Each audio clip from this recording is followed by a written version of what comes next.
तुंगारपूर विधानसभा मतदारसंघात हळूहळू प्रचाराला जोम येऊ लागला होता. आमदार साहेबांचे प्रचार दौरे, ठराविक लोकांच्या गाठीभेटी, जाहीर सभा यावर भर होता. प्रचाराचा धुरळा उडवणाऱ्या गाड्यांचा ताफा, दारू पिऊन बेंबीच्या देठापासून ओरडणाऱ्या कार्यकर्त्यांची तगडी फौज यामुळे आणि आर्थिकदृष्ट्या सक्षम तगडा सत्ताधारी उमेदवार आमदार दादासाहेब असल्यामुळे खायला प्यायला मिळते, वरनं रोज खर्चाला 500 रुपये मिळत आहेत म्हणून शेकडो कार्यकर्ते न बोलवता आमदार साहेबांच्या प्रचार दौऱ्यात सामील व्हायचे. सुभाष चौकातली आमदार साहेबांची प्रचारसभा झाली. त्यात बऱ्याच वक्त्यांनी शेवंतीवर आगळपगळ बोलून आपल्या तोंडाची वाफ जिरवून घेतली. वैयक्तिक पातळीवर टीकाटिप्पणी केली, चारित्र्यावर शिंतोडे उडवले, घाणेरडे आरोप केले. लोकशाही संकेत बाजूला ठेवून आपल्या कार्यकर्त्यांची गाडी रुळावरनं घसरतीये हे लक्षात येऊन सुद्धा आमदार साहेब ऐकत होते. शेवटी आमदार साहेब बोलायला उभे राहिले. मतदार बंधू आणि भगिनींनो, मी गावोगावचे रस्ते मंजूर करून आणले, पिण्याच्या पाण्याची सोय केली, घरोघर नळाद्वारे पाणी आणलं, एवढी मोठी विकास कामं केली, सार्वजनिक कामाचा डोंगर उभा केला. म्हणून तर माझ्या विरोधात आजपर्यंत विरोधकांची डाळ शिजली नाही. तालुक्यातून एकही उमेदवारी माझ्या विरोधात भरली जात नव्हती. असं असताना विरोधकांनी भरीला घालून शेवंतीताईला माझ्या विरोधात निवडणुकीला उभं केलंय. एक सामान्य बाई, तुंगारपूरच्या स्टँडवर काकडी बोरं विकणारी, नवऱ्याला सोडून अनेकांना नादी लावणारी बाई संसार स्वतःचा सांभाळू शकत नाही तर ती विधानसभेत जाऊन काय करणार, तिथं काय दिवे लावणार हे काही सांगता येत नाही. मला खात्री आहे तुम्ही जनता तिचं डिपॉझिट जप्त करणार आहे. तिचा भाऊ, तिचा नवरा, तिच्या बहिणींनी मला पाठिंबा दिला आहे. तिच्या पाठीशी खंबीरपणे साथ द्यायला तिचा भाऊ नाही, नवरा नाही, मग त्या बाईला जनता काय साथ देणार? शेवंतीने निवडणुकीला उभं राहायचं भलतं धाडस केलंय, ते तिच्या अंगलट आल्याशिवाय राहणार नाही. खासदार रावसाहेबांच्या नादी लागून ही बाई राजकारण करू बघती. तुम्ही सुज्ञ मतदार आहे. विरोधी पक्षाच्या उमेदवाराला तुम्ही चारी मुंड्यात चित करायचे.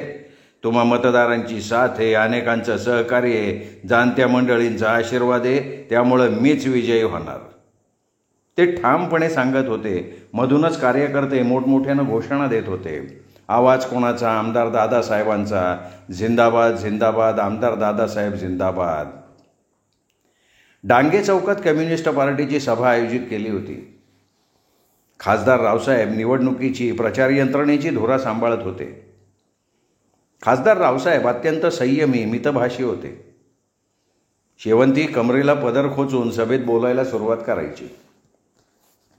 मतदार बंधू भगिनींनो, माझा लढा वैयक्तिक आमदार दादासाहेबांच्या विरुद्ध नाही.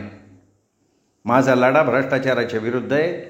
माझा लढा दारूवाले, मटकावाले, गांजावाले यांच्या विरोधात आहे. त्यांच्यामुळं आपल्यासारख्या सामान्य लोकांची घरं उद्ध्वस्त होतात. अशा अवैध धंद्यांना सांगणं कोणाचं असतं? त्यांना पाठीशी कोण घालतं तुम्हा सगळ्याला माहिती की. आमदार साहेबांनी सार्वजनिक कामं केली, त्याकरता सरकारी निधी आणला, हे मलाही मान्य आहे. पण लोकप्रतिनिधी म्हणून ही कामं करणं तुमचं कर्तव्य तुम्ही केले. तुम्ही काही जनतेवर उपकार नाही केले. सार्वजनिक सभेतनं वैयक्तिक निंदा नालस्ती करायची नसती. त्यांनी मर्यादा सोडली, पण मी माझी मर्यादा सोडणार नाही. पण त्यांच्या आरोपांना उत्तर देणं हे माझं कर्तव्य मानते. हां, मी स्टँडवर काकडी बोरं विकली, तो माझा उपजीविकेचा व्यवसाय आहे. कष्ट करून खाणं, जगणं, सन्मानपूर्वक वागणं चुकीचं आहे का? हां, मी नवऱ्याबरोबर नांदत नाही, कारण तो दारूच्या व्यसनाच्या आहारी गेला. एवढंच नाही तर 2 नंबरच्या व्यवसायात तो वावरतो, हे माझ्या बुद्धीला काही पटलं नाही. माझ्या नात्यातल्या मंडळींना हाताशी धरून मला बंदिवासात कोणी ठेवायला लावलं? माझी उमेदवारी दाखल होऊ नये म्हणून कुठल्या थराला जाऊन कुणी कटकारस्थान केलं होतं याचं एकदा जाहीर उत्तर दे की. लोक हो, मी तुमची पोर आहे, मी तुमची लेक आहे. सर्वसामान्य लोकांच्या हितासाठी मी झटणारे, जिद्दीनं कार्य करणारे.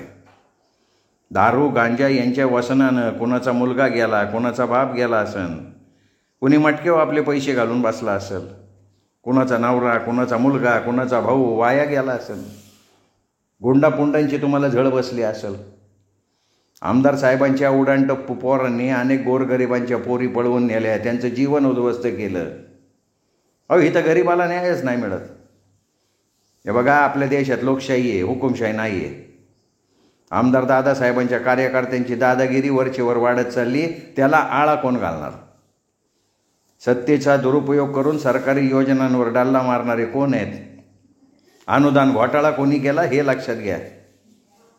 माझी लढाई मगरुरीच्या विरुद्ध आहे, माझी लढाई विचारांची आहे, माझी लढाई सर्वसामान्यांच्या हिताची. आमदार साहेबांच्या सत्तास्थानाला मी तुमच्या साक्षीनं सुरुंग लावणार आहे, पण खरे लढवय्ये तुम्ही असणार आहे आणि ही लढाई मी तुमच्या पाठबळावर लढणार आहे. मला खात्री आहे तुम्ही तुमच्या ताईला विसरणार नाही. तुम्ही तुमचं पवित्र मत देऊन मला सेवेची संधी द्यावी. पक्षाचा आदेश मान्य करून मी निवडणुकीला उभी आहे. आपली गरिबांची एकी हीच सत्ताधाऱ्यांना धडकी भरवणारी आहे. तुमच्या भरघोस पाठिंब्यावर मी निवडून येणारच आहे. विजयाचा गुलाल आपल्याच अंगावर पाडणार आहे. शेवंतीताई आवेशपूर्ण आवाजात मतदारांच्या भावनांना हात घालत होती. खासदार रावसाहेब पक्षाची ध्येय धोरणं सांगत. आपला पक्ष गरिबांचा, श्रमकार्यांचा, कष्टकऱ्यांचा आहे. आपला पक्ष सत्याला सामोरा जाणार आहे, जनहिताला प्राधान्य देणार आहे, हे ते पटवून द्यायचे आणि म्हणायचे शेवंतीताईला आमदारकीची संधी म्हणजे आपल्या विकासाची नांदी. एवढं बोलून ते आपलं आटोपशीर भाषण संपवायचे. जसजसा मतदानाचा दिवस जवळ यायला लागला तसतसा प्रचाराचा धूमधडाका वाढला. आमदार साहेबांची जिकडे बघेल तिकडे पोस्टर्स, बॅनर दिसायला लागले. कार्यकर्ते गाड्यांना झेंडे लावून पळवत होते. बिअर बारमध्ये बाटल्या फुटत होता. गावोगाव दारूचे बॉक्स पोचत होते.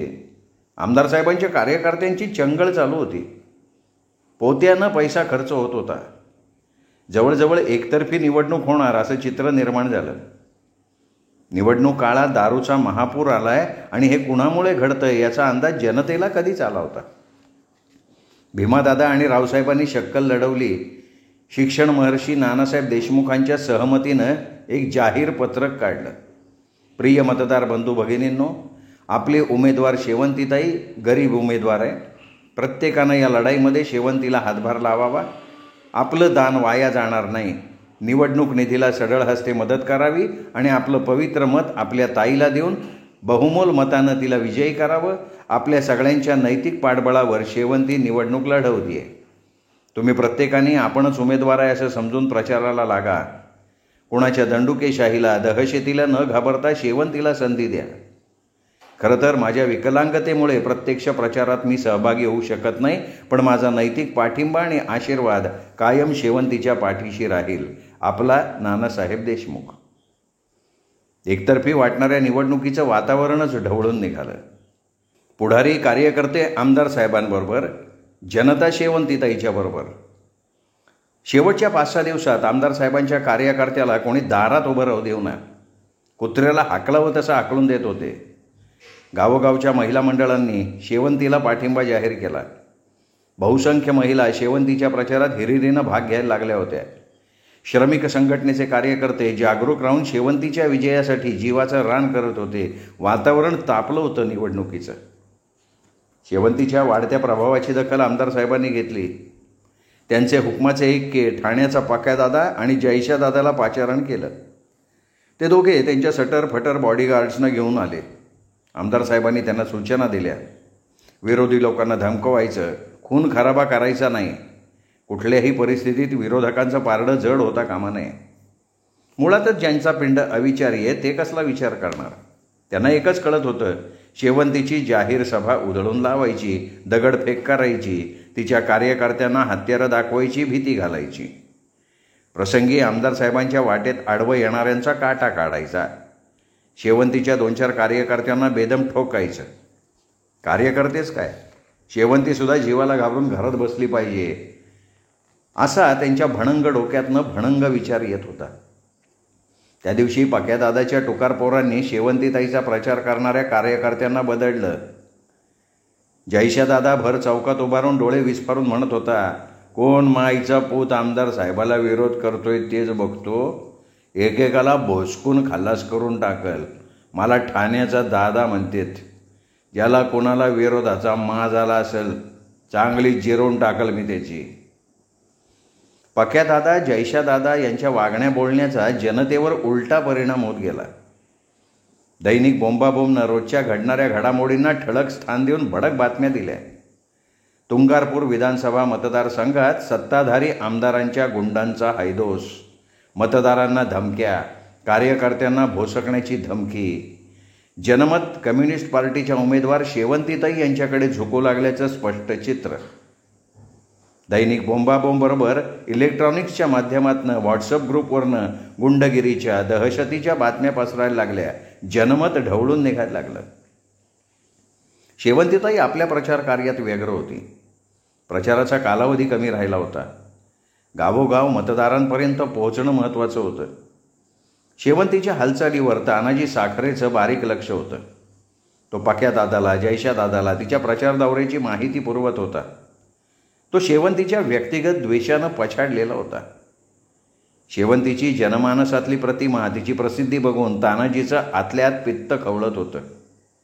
बायकोच्या विरोधात कटकारस्थान करण्यात धन्यता मानत होता तो. तळवलीच्या बाजूला घनदाट जंगल होतं.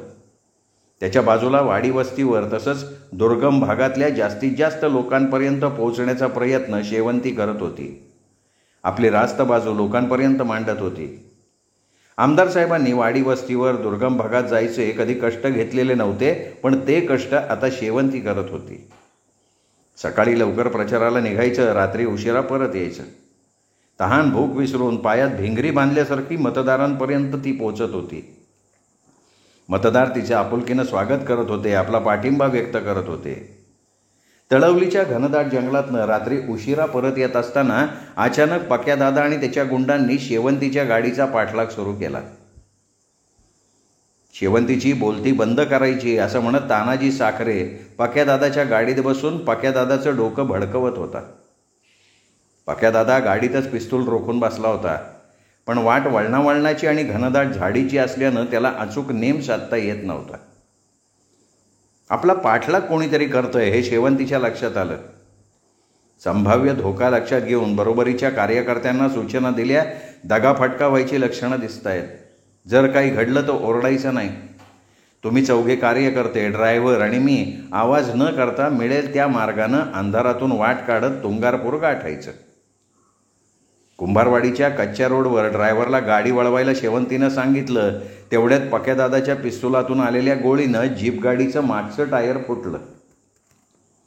कच्च्या रस्त्याला गाडीतनं उतरून जीवाच्या भीतीनं 4 कार्यकर्ते, ड्रायव्हर आणि शेवंती यांनी अंधाऱ्या रात्री घनदाट झाडीतनं पळ काढला. कुणी कुणाला काही बोलायचं नाही, कारण आवाजाच्या दिशेनं ते पाठलाग करतील. ज्याला जसं सुचेल त्यांनी तसा पळ काढला. पक्यादादा त्याची माणसं रोडवर पाळत ठेवून होती.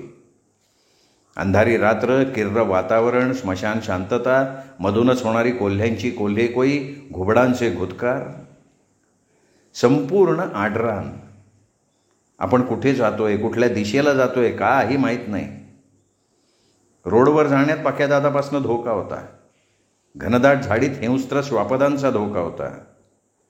एक वेळ हिंस्त्र श्वापदं परवडली, ती भूक लागली तर हल्ला करतात. माणसात हिंस्त्र प्रवृत्तीची जनावरं असतात, ती काळवेळ बघत नसतात. ती शिकारी कुत्र्याप्रमाणे तुटून पडतात. पाय नेतील तिकडं जायचं. आजचा दिवस पक्यादादाचा समजायचा. नको तिथे धाडस करणं अंगलट येणार होतं. प्रसंगी पळ काढण्यात कमीपणा नाही असा विचार करून आडरानातून आडमार्गानं खासखळग्यांचा रस्ता तुडवत असताना घशाला कोरड पडली. धावण्या पळण्यामुळे दमछाक झाली. बरोबरचे लोक पेकाळले होते. रात्री 5-6 तास पायपीट झाली होती. पहाटेची चाहूल लागली. थंडगार वारा सुटला होता. दूरवर कशाचाच कोणाचाच आवाज येत नव्हता. इकडे तुंगारपुरात बातमी पसरली, शेवंतीताईच्या गाडीचा टायर फुटून अपघात झालाय. पण गाडीतल्या शेवंतीताई आणि तिच्या कार्यकर्त्यांचा ठावठिकाणा लागत नाहीये. हा अपघात आहे का घातपात आहे हे कळायला मार्ग नाही. कार्यकर्त्यांच्या बायकांनी भोकाड पसरलं. बरीच मंडळी शेवंतीताईंच्या घरासमोर थांबून दबक्या आवाजात चर्चा करत होती. काही वाईट वांगाळ तर घडलं नसेल ना. पक्यादादा आणि त्याची गँग कायम शेवंतीच्या पाळतीवर होते. तेवढ्यात शेवंतीताईसोबतचे कार्यकर्ते आणि ड्रायव्हर थकलेल्या अवस्थेत आले. चालून चालून त्यांना थकवा आला होता. कालपासून पोटात अन्नाचा कण नव्हता, त्यामुळे बोलण्याची चालण्याची एनर्जी संपलेली होती. प्रत्येकाच्या चेहऱ्यावर थकवा जाणवत होता. शेवंती इतरांसह सुखरूप पोचली म्हणून इतरांनी सुटकेचा निश्वास टाकला. पक्यादादा विचार करत होता, पहाटेपर्यंत रोडवर चक्रा मारल्या, पण हे लोक रोडवर कुठेच दिसले नाहीत. मेलेत का जगलेत हेही कळलं नाही. पण शेवंती जीवाच्या भीतीने हबकली असणार. आता कशाला ती तोंड बाहेर काढते? आणि समजा ती बाहेर पडली आणि परत माझ्या तावडीत सापडली तर तिची सुटका नाही. बार आपण टाकायचा आणि तानाजीला गुंतवायचा. आपण सही सलामत राहायचं. पक्यादादा रात्रभर शेवंतीचा शोध घेत रस्त्यावरनं गाडी पळवत होता आणि त्याला रात्रभर असं जागरण झाल्याने तो सकाळी 10 वाजेपर्यंत झोपला होता. 11 वाजता आपली आंघोळ आटोपून चहा पाण्यासाठी सुभाष चौकातल्या हॉटेल अमरमध्ये तो आला. त्याच्या बाजूला त्याचे बॉडीगार्ड बसले होते. ही बातमी शेवंती ताईला समजली. भीमादादा आणि स्टँडवरची 100-125 पोरं, हातगाडीवाले, टपरीवाले हातात दांडकी घेऊन आले. शेवंती ताईला ह्याच्यामुळे रात्रभर त्रास सहन करायला लागला होता. याला सगळ्यांच्या देखत तोडावला पाहिजे. शहरातले असले पोळचड दादा लय बघितले, आता ह्याला तोडवायचा. पुन्हा त्यांनी तुंगारपूरचं नाव नाही घेतलं पाहिजे. भीमादादा भीमगर्जना करत होता. शेवंतीनं कमरेला पदर खोचला आणि वीज कडाडावी तशी कडाडली. पक्यादादा हरामखोरा बाहेर ये रे. अंधारात छुपा खेळ खेळला तू? असाच खेळ खेळणार तू, कारण तू भेकड आहे. एका बाईवर अंधाऱ्या रात्री गोळ्या घालतोय. अरे तारणारा पाठीशी असेल ना तर मारणाऱ्याचं काही चालत नाही. तुझ्यात हिंमत असेल, तू खरा मर्द असेल तर दिवसा उजेडी माझ्यासमोर ये. बाई आहे मी, मरणाला घाबरून तुला भीक मागाल असा तुझा गैरसमज झालेला दिसतोय. शेवंतीच्या खणखणीत आवाजानं पक्यादादा सावध झाला. कमरेला अडकवलेलं पिस्तूल वर धरून म्हणाला, एकेकाला पिस्तुलातनं गोळ्या घालून खालास करेला. तो मोठमोठ्यानं आरडाओरडा करत हॉटेलमध्ये उठून उभा राहिला. तेवढ्यात पक्यादादाचा बॉडीगार्ड हळूच म्हणाला, पक्यादादा सबुरीनं घ्या, बाहेर मोठा जमाव खवळलाय. आपण सगळेच जाऊ बहाराच्या भावात. जमाव बिघडला ना आपलं काय खरं नाही. प्रत्येकाला स्वतःचा जीव प्यारा असतो. पक्यादादा वरपांगी डेअरिंग करत होता, पण आतून जाम हादरला होता. पक्यादादा पोलिसांच्या वॉन्टेड लिस्टमध्ये होता. इथे पळूनही जाता येत नव्हतं. आपल्या धमकावणीला कोणी घाबरत नाही हे पक्यादादाच्या पक्क लक्षात आलं होतं. आकांड तांडव करून फारसा उपयोग होत असंही वाटत नव्हतं. पक्यादादाची अवस्था बघून त्याचे बॉडीगार्ड कधीच हाबकलेले होते. पक्यादादा, खरा दादा असशील तर ये की बाहेर. खऱ्या बापाचा असशील तर ये समोर. आव्हानाला पक्यादादा प्रतिसाद देत नव्हता. कानावर सपासप मारल्यासारखे शब्द त्याच्या कानावर येत होते. अरे पक्यादादा, तू वाईट नाही रे. तुला वाईट मार्गाला लावणारे वाईट आहेत. अरे मी एक सामान्य बाई, मी तुझं काय घोडं मारलं होतं रे? माझा पाठलाग करून गोळीबार केला होय तू? अरे चांगल्यासाठी काय केलं ना तर लोक तुला डोक्यावर घेऊन नाचतील. आणि कोणाच्या तरी भल्यासाठी भाडुत्री गुंड म्हणून वावरला तर कुत्र्याच्या मौतीनं मरशील. पिसाळलेल्या कुत्र्याला लोक ताणून मारतात का नाही? तसं तुला तो लोक ताणून मारतील. आयुष्यात एक तरी चांगलं काम कर, सन्मानानं जर. अनेक गुंडपुंड दादा झाले, पण प्रत्येकाचा शेवट कसा झाला ते बघ, त्याच्यावर विचार कर. कसं आहे, विचारानं माणूस वागला ना तर सन्मार्गाला जातो, आणि अविचारानं वागला तर जातोय अधोगतीला. शेवंतीच्या खणखणीत शब्दात पक्यादादाच्या डोक्यात लख्खकन प्रकाश पडला आणि तो हात जोडून म्हणाला, ताई मी चुकलो, मला क्षमा कर. वाट चुकलेल्या पक्यादादाच्या डोक्यात प्रकाश पडला. आजपासनं बंद दादागिरी, तुझ्या पायाची शपथ. हे बघ पाक्या, आता तू माझा दादा झालाय. पाठच्या बहिणीचं संरक्षण कर. हात पुढं कर. बहीण भावाच्या प्रेमाचं प्रतीक असलेली राखी बांधते तुला. असं म्हणत डोळ्यात आनंदाचे अश्रू आणत बंधुप्रेमाचा धागा तिने प्रकाशदादाच्या हातात बांधला. पक्यादादासह सगळी मंडळी भारावून गेली होती. तंग वातावरणाचं रूपांतर शांततेत झालेलं होतं. पक्यादादाच्या जीवनाला अनोखी कलाटणी मिळाली. शेवंती शब्दानं जिंकली होती. आमदार साहेबांचा हुकमी एक्का पक्यादादा आमदार साहेबांची साथ सोडून निघून गेला. भीमादादा आणि इतर पोरांनी जैशाला जखडून ठेवला. जनता निर्भय झाली. आमदार साहेबांची सगळी कटक कारस्थानं उघडी पडली. तुंगारपूर मतदारसंघात आमदार साहेबांच्या विरोधात जनमत गेलं. शेवटच्या 2 दिवसात पैशावर मतं विकत घ्यायची. कार्यकर्ते पैशाच्या थैल्या घेऊन आमदार साहेबांच्या वतीनं रात्री मतदारांच्या घरोघर फिरून पैशांची बंडलं फोडत होते. निवडणूक काळात उमेदवारांचा पैसा हडप करण्यात तरबेज असलेले कार्यकर्ते निम्मे अर्धे पैसे वाटत होते, निम्मे अर्धे पैसे स्वतःच्या खिशात ठेवत होते. आमदार साहेबांच्या असंतुष्ट कार्यकर्त्यांनी पैसा वाटताना म्हणत होते, पैसा आमदारांचा पण मत शेवंतीताईला. त्यांनी उलटा प्रचार चालू केला, कारण आमदार साहेब त्यांचा केवळ राजकारणात वापर करून घेत होते, पद मात्र दुसऱ्याला देत होते. आमदार साहेबांच्या अस्तनीतले निखारे आमदार साहेबांना चटके आणि झटके द्यायच्या तयारीला लागले. वरून कीर्तन, आतून तमाशा चालू झालेला होता. अत्यंत चुरशीने मतदानही चालू झालं. मतदान केंद्रांवर मतदारांच्या रांगा लागल्या होत्या. मतदारांनी प्रचंड उत्साह दाखवला. आमदार साहेबांचे कार्यकर्ते जीप गाड्या, रिक्षा यासारख्या वाहनांचा मतदारांना ने-आण करण्यासाठी वापर करायला लागले, पण मतदार रिक्षात किंवा जीप गाडीत बसायलाच तयार नव्हते. आम्ही पायी चालत येऊ असं म्हणत गाडीत बसायला नकार देत होते. चाणाक्ष कार्यकर्त्यांना मतदारांचा कल लक्षात आला. पारडं फिरणार बरं का असं वाटतंय, आपण तरी कशाला उगा उर्राला वाळू लावून घ्या, तुका म्हणे जे जे होईन ते ते बघावे. पण आमदार साहेबांना निवडून यायची 100% खात्री होती. आजपर्यंत निवडणुका जिंकण्याचा त्यांचा अनुभव दांडगा होता. मुँह में राम बगल में छुरी कसं वागायचं, आपली विजयाची पताका कशी फडकत ठेवायची, याच्या बऱ्याच भऱ्या बुऱ्या अनुभवांच्या गाठी आमदार साहेबांच्या जवळ होत्या. कुठली गाठ कधी सोडायची आणि आपला मतलबी स्वार्थ साधून घ्यायचा यात आमदार साहेब तरबेज होते, धूर्त होते. म्हणून तर आजपर्यंत सत्ता अबाधितपणे भोगत होते. तानाजी साखरे शेवंतीला व्यक्तिगत द्वेषापोटी सतत पाण्यात बघत होता. शेवंतीला शिवमंदिरात भेटलेला, सतत हसून गोड बोलणारा, भुरळ घालणारा तानाजी पूर्वीसारखा राहिला नव्हता. त्याच्यातला माणूस हरवला होता. तो वृत्तीनं आणि कृतीनं हैवान झाला होता. शेवंतीचा सूड घ्यायचा हा एकच विचार त्याच्या मनात घर करून होता. शेवंतीला संपवण्याचे 2 प्रयोग अयशस्वी झाले. गजा आणि श्यामलच्या मदतीनं सरबतातून विषप्रयोग केला तेव्हा तिला फोननी वाचवलं. धावत येऊन श्यामलचा मुलगा सरबत प्यायला तोंड घशी पाडायची वेळ आली होती. शेवंतीसाठी केला विषप्रयोग, पण तो अंगलट आला होता. दुसरा प्रयोग पक्यादादाच्या समवेत अंधारात तिचा वेध घ्यायचा केला, तो अयशस्वी झाला. पक्यादादा मैदान सोडून पळून गेला. मी तोंड घशी पडलो.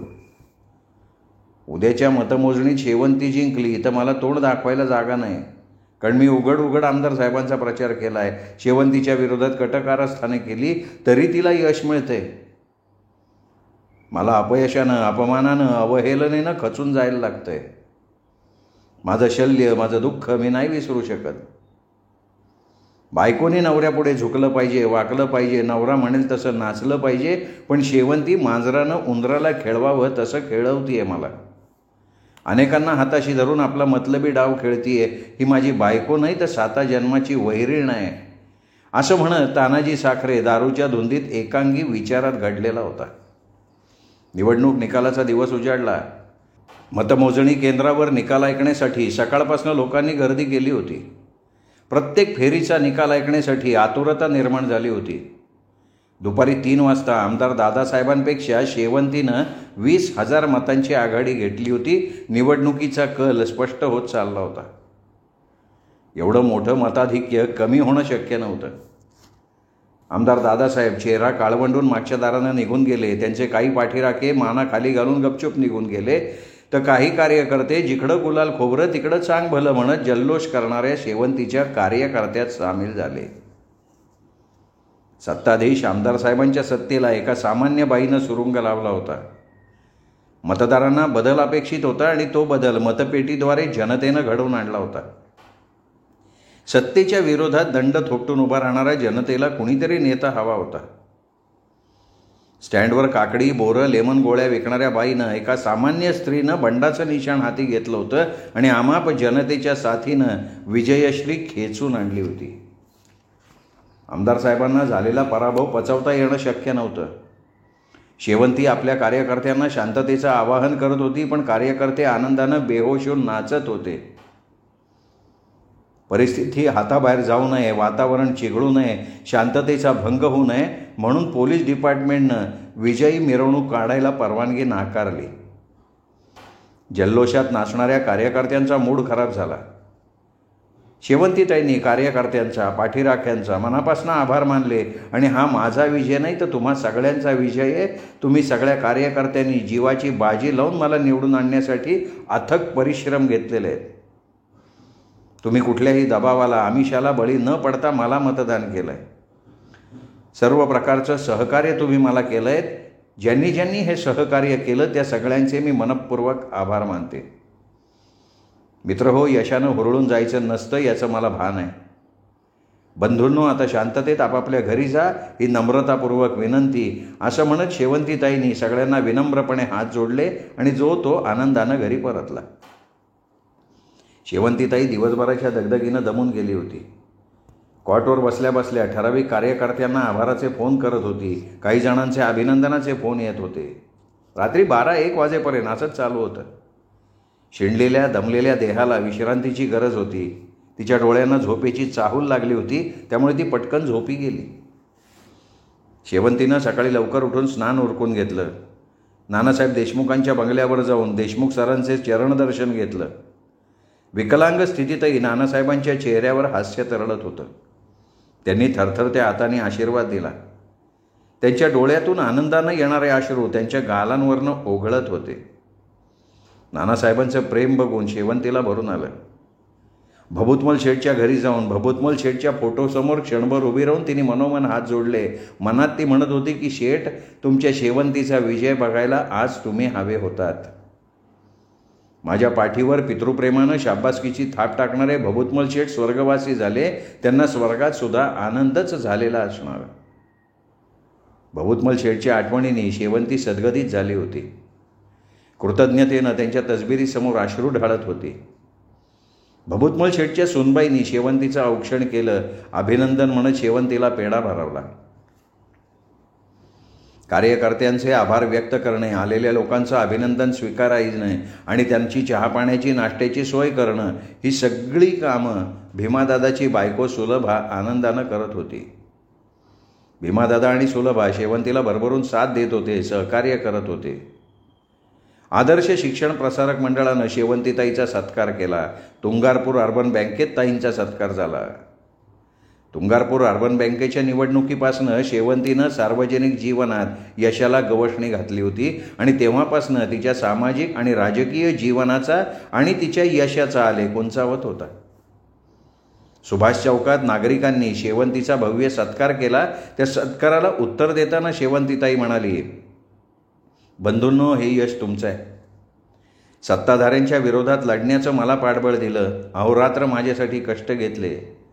मी लोकप्रतिनिधी म्हणून काम करताना सर्वांच्या भल्यासाठी, जनहितासाठी लढण्याचं नीतिधैर्य अंगी बाळगून निरपेक्ष भावनेनं, निस्वार्थी भावनेनं तमाम जनतेची सेवा करेन. तुमचे उपकार, तुमचं प्रेम मी नाही विसरू शकणार कधी. तुमच्या सगळ्यांच्या ऋणात राहून जीवात जीव असेपर्यंत जनतेच्या सेवेला मी प्राधान्य देईन. जनसेवा हीच ईश्वर सेवा समजून कार्य करेन. याबद्दल मी तुम्हाला ग्वाही देते. तुमच्या प्रेमाबद्दल, सहकार्याबद्दल तुम्हा सर्वांच्या पुढे मी नतमस्तक होते.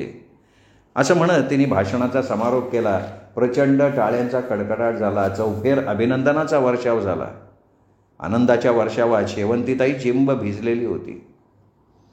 शेवंतीनं मिळवलेला विजय, तिचं यश, तिचे चाललेले सत्कार समारंभ यामुळे नात्यातल्या आणि बाहेरच्या शत्रूंना द्वेषानं पोट तिडीक पडलेली होती. शेवंतीचा विजय त्यांना खुपत होता. आमदार साहेबांचा झालेला पराभव त्या मंडळींच्या जिव्हारी लागला होता. रात्री पडल्या पडल्या गतस्मृतीचा जीवनपट तिच्या नजरेसमोरनं सरकायला लागला. माणसाचं कर्म चांगलं असेल तर त्याचं दैव त्याला कुठल्या कुठे नेऊन पोचवतं याचा तिने प्रत्यक्ष अनुभव घेतला होता. आईवडिलांच्या निधनानंतर पोटाची खळगी भरण्यासाठी तिने बहिणी, 2 भाऊ, लहान भावंडांना खाऊपिऊ घातलं. दुःख न मानता, लाज न बाळगता एसटी स्टँडवर काकडी, बोरं, लेमनच्या गोळ्या विकल्या. बहिणीचं, भावांचं शिक्षण पूर्ण केलं. वैयक्तिक भावभावना, स्वार्थ बाजूला ठेवला. भावंडांना मार्गाला लावलं. त्यांना आईवडिलांची माया दिली, प्रेम दिलं. प्रसंगी कठोर बोलली, वागली, पण कशासाठी तर त्यांच्या भल्यासाठी. भावंडांच्या पंखात बळ आलं, ती ओढून गेले, जराही वळून माझ्याकडे बघितलं नाही. एकटीनं पायवाट तुडवत वाटचाल केली. सगळे सुखाचे क्षणिक सोबती निघाले. शिवमंदिरात तानाजी भेटला. गोड हसून त्यांनी माझ्या काळजाला बुरळ घातली. एकाकी जीवन जगण्यापेक्षा जीवनाचा जोडीदार मिळतोय म्हणून आनंदानं हात हातात घेतला. पण जो सुखदुःखाचा वाटेकारी तोच अहंगंडांमुळे, व्यसनामुळे, तिरस्कारानं आणि व्यक्तिद्वेषामुळे त्यांनी माझी परवड केली. दोष द्यायचा कोणाला, त्याला का माझ्या नशिबाला? कौटुंबिक सुखापासून दुरावले. स्वतःचं दुःख उघडात बेसण्यापेक्षा लोकहित जपणं मला महत्त्वाचं वाटत होतं. लोकांनी मला भरभरून प्रेम दिलं. आप्तस्वकीयांनी नाकारलं, पण परक्यांनी मला डोक्यावर घेतलं, मानसन्मान दिला, प्रतिष्ठा दिली, आत्मिक बळ दिलं. तुंगारपुरात जीवन जगण्यासाठी आले होते, त्याच तुंगारपुरात आज जनतेनं मला लोकप्रतिनिधी म्हणून निवडून दिलंय, जनसेवेची संधी दिली आहे. जीवनात पक्यादादा, जयशादादा काटे बनून आले, पण भीमादादाच्या साथीनं त्यांना बगल देत वाटचाल करत राहिले. आज खऱ्या अर्थानं जीवनाचं सोनं झालं. पण या आनंदात सहभागी व्हायला, प्रसंगी धीर द्यायला, मनापासून कौतुक करायला तानाजी साखरे कुठे आहे? वैरत्वाच्या सूड भावनेनं पेटलेला, माझ्यावर अविश्वास दाखवत संशयानं झपाटलेला तानाजी ऐन निवडणुकीच्या धामधुमीत कटकारस्थानं करत राहिलाय. अजूनही देवानं त्याला सद्बुद्धी द्यावी. झरझर तिच्या दृष्टीपटलावरनं गतकाळ सरकत होता. आयुष्याच्या सुखदुःखाचा लेखाजोखा दृष्टीपुढे तरळत होता. शेवंतीचा दिवस कामकाजात आणि माणसात जात होता, पण एकांताच्या क्षणी मात्र तिला रात्र छळत होती. खरंच माझं काही चुकलं का? माझी वाट वेगळी होती. स्त्रीची परंपरागत होणारी ससेहोलपट मला मान्य नव्हती. नवरोबाच्या अन्यायाविरोधात, त्यांच्या पुरुषी अहंकाराच्या विरोधात, त्याच्या व्यसनाच्या विरोधात मी कठोर भूमिका घेतली. माझं चुकलं का? गुंडापुंडांची दादागिरी सहन केली नाही किंवा नवऱ्याची आरेरावी सहन केली नाही. अन्यायाच्या विरोधात लढणं माझ्या स्वभावात आहे, रक्तात आहे. जीवाच्या भीतीनं मी भयभीत होत नाही. अनंत विचारांचं काहूर शेवंतीच्या डोक्यात थैमान घालत होतं. पुढच्या आठवड्यात विधानसभेचं अधिवेशन चालू होणार होतं. तालुक्यातल्या सार्वजनिक कामांचा पाठपुरावा करायचा होता. काही महत्त्वाचे प्रश्न मांडायचे होते. जनतेच्या कामाला प्राधान्य देणं महत्त्वाचं होतं. तालुक्याची बरीच पेंडिंग कामं पार पाडायची होती. शेवंतीनं भल्या पहाटे उठून मुंबईला अधिवेशनासाठी जायची तयारी चालू केली. एक जबाबदार लोकप्रतिनिधी म्हणून तिला आपल्या कामाची छाप उमटवायची होती. मुंबईला निघण्यापूर्वी नंदेश आणि सुजाताच्या चेहऱ्यावरनं तिने मायेनं हात फिरवला. त्यांचा आलाबाला घेतला. त्यांना सांगितलं, मुलांनो, मी अधिवेशनाला जातीये, आपापसात भांडू नका. भीमादादा, सुलभा तुमची काळजी घेतील. ड्रायव्हरनं गाडी स्टार्ट करताच गाडीसमोर कुत्रं आडवं येऊन केकाटायला लागलं. ते बाजूला सरकत नव्हतं. रस्त्याच्या बाजूनं टिटीव टिटीव टिटीव म्हणत टिटवीचं ओरडणं चालू होतं. रस्त्याच्या कडेची मोकाट कुत्री बेसूर आवाजात रडत होती. वडाच्या झाडावरनं घुबडांचा घुतकार ऐकू येत होता. भरधाव निघालेल्या गाडीला काळं मांजर आडवं गेलं. ड्रायव्हर समोर लक्ष देत गाडी चालवत होता. रात्र अजून पूर्णपणे निवळली नव्हती. हायवेवर भल्या पहाटे तुरळक वाहतूक होती. पाठीमागे असलेली गाडी लाईटचा इशारा देत होती. त्या गाडीला साईड दिली तरीही ती पुढे जात नव्हती. ठराविक अंतर ठेवून पाठीमागनं येणारी गाडी पुढेही जात नाही, लाईटचे इशारे थांबवत नाही. त्यांचा हेतू काय आहे ते कळत नव्हतं. ड्रायव्हर गाडी बाजूला घेत म्हणाला, ताई, जरा 2 मिनटं गाडी थांबवतो, लघुशंकेला जाऊन येतो. अरे नको बाबा, मला भलती शंका यायला लागली. कवापासनं पाठीमागची गाडी लाईटीचा इशारा देत आहे. तो ड्रायव्हर त्याची गाडी पुढं बी नेत नाही, लाईटचा इशारा बी थांबवत नाही. काय समजणार? आणि तुला या अशा अडचणीच्या वेळी नेमकी लघुशंका लागली. काय नाही होत आहे, त्या ड्रायव्हरनं रात्री टाकली असन, नशा उतरली नसन त्याची. आलो बघा 2 मिनटात. असं म्हणत ड्रायव्हर रोडच्या साईडला लघवीला गेला. पाठीमागून भरधाव वेगात आलेली गाडी करकचून ब्रेक दाबत थांबली.